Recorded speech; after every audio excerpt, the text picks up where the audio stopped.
देखा, मरीजों से भी मिला।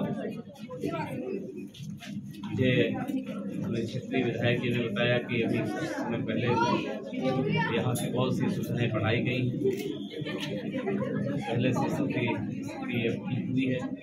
बाकी की डिमांड यहाँ कुछ जरूरत पड़ी, आवश्यकता बनी है, इसके लिए लोगों ने लिखा है, आगे के लिए भी कोशिश जारी है।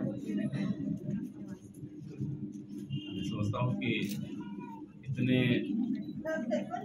ग्रामीण क्षेत्र में इतने अंदर तक इलाज के लिए जो एक कोशिश की गई है, मैं इसका एक बेहतर प्रयास मानता हूँ और संतोष है कि अस्पताल प्रशासन और यहाँ के जनप्रतिनिधि मिलकर के इसे और बेहतर बनाने के लिए प्रयत्नशील हैं। मैं उम्मीद करता हूँ कि यहाँ मरीजों को बेहतर इलाज और बेहतर सुविधाएं मिल पाएंगी।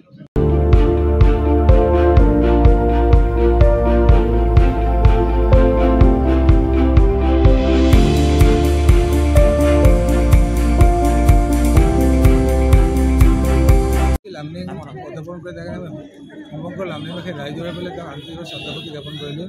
আমি গৌৰৱান্বিত যে লামনিং আজি তেওঁ পদপন কৰিলে। তেওঁ লামনিং এফআৰইউ বিশেষকৈ সাব ডিভিজনেল ডক্টৰ শ্যামৰাম মুখাৰ্জী হাস্পতাল নৱনিৰ্মিত হাস্পতাল পৰিদৰ্শন কৰিলে। তেওঁ যথেষ্ট ভাল পাইছে। অলপ কিবা কিবি কমি আছে, পৰ্যায়ক্ৰমবিলাক নিশ্চয় পূৰণ হ'ব। সেইকাৰণে ভাল লাগিল। তেওঁ আজি এতিয়া ৰাতি নাইট হল্ড হ'ব লামনিং।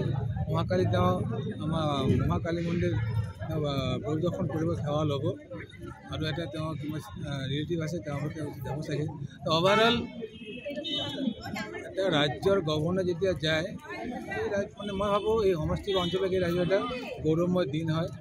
তো মই ব্যক্তিগতভাৱে বা আমি সকলো হৈ পেলাই মই গৌৰৱবোধ কৰিছোঁ যে এজন ৰাজ্যপাল গভৰ্ণৰ আজি আমাৰ লামনিং আছে। আজি আৰু কি আজি তেওঁ দুপৰীয়া 12টা 12:30 পৰা সংবাদদাতাক পালে, অল ডিপাৰ্টমেণ্ট ৰিভিউ ল'লে আৰু ৰিভিউ লোৱাৰ পিছত খোৱা বোৱা খালি মেইনলি আছিল লামনিং এফআৰইউ তেওঁ পৰিদৰ্শন কৰিব। এইটো পৰিদৰ্শন হ'ল। ৰাতি নাইট হল্ড হ'ব আমাৰ railway guest house. Early morning তেওঁ মা কালী মন্দিৰ পৰিদৰ্শন কৰিব আৰু এটা পৰিয়ালৰ লগ ধৰি তেওঁ ওলাই যাব। অহাকালি ৰাতিপুৱা হৈ যায় ৰবীন্দ্ৰনাথ টেগৰ ইউনিভাৰ্চিটি। তাত গৈ পেলাই 1 ঘণ্টা 1.5 ঘণ্টা ৰিভিউ চিভিউ ল'ব, কিবা কিবি কৰিব, আকৌ ওলাই যাব তেওঁ বেক টু পেভিলিয়ন।